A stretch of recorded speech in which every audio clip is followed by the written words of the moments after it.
It has the lowest credit rating of all 50 states, and that is a critical concern for my next guest. Barbara Lee is Democratic member of Congress from the state's 9th District. She has recently written a memoir called Renegade for Peace and Justice. She has served in the U.S. Congress since 1998. Representative Lee, welcome to Bloomberg.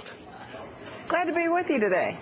Let's talk a little bit about California. Now, as someone that has served in the congressional delegation since 1998, a lot has happened over the past decade or so.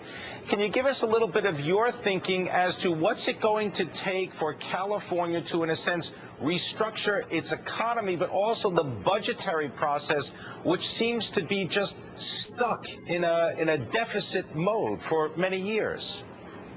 Well, certainly California has its challenges, as do other states, but I believe that now under Governor Brown and with our legislature, we're going to turn this around. Some very tough decisions are going to be made.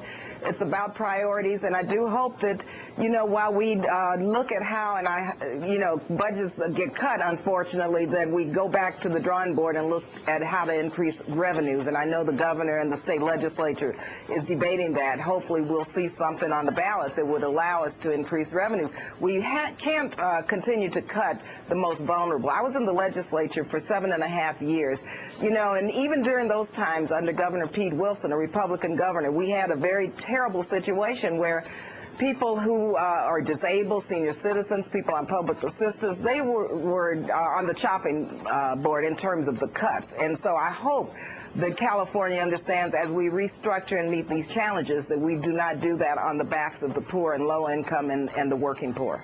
Do you think that there is going to be any kind of revisiting of the cuts for public education in California? Because the University of California system, a hallmark of national education that's being made available to many students at a public price.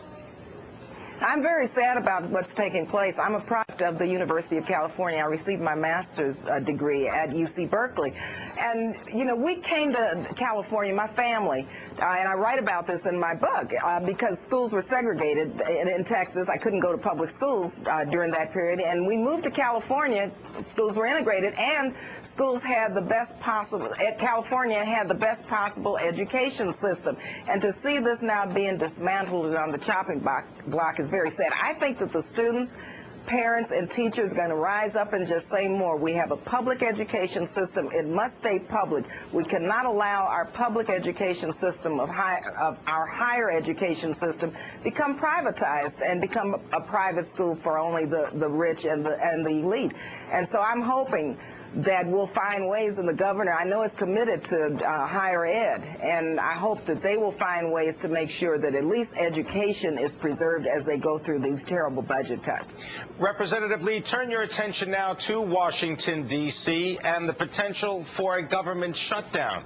Do you think that that's going to be averted? I certainly hope it will be averted, because when we're talking about a government shutdown, we're talking about work furloughs, and we're talking about services that won't be provided, and we're talking about, again, the most vulnerable being hit. We're talking about senior citizens not receiving their checks.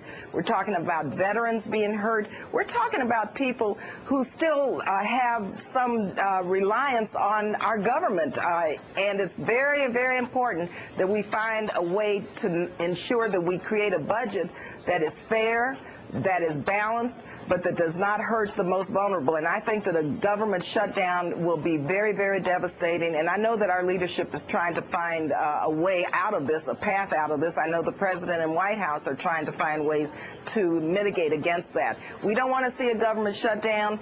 This is about making sure that people stay on their jobs, that services are provided, and that people receive their checks. I mean, can you imagine people not receiving money? And these are people who don't have money in the bank. These are people who are low income. Representative Barbara Lee from California, the author of Renegade for Peace and Justice. Coming up.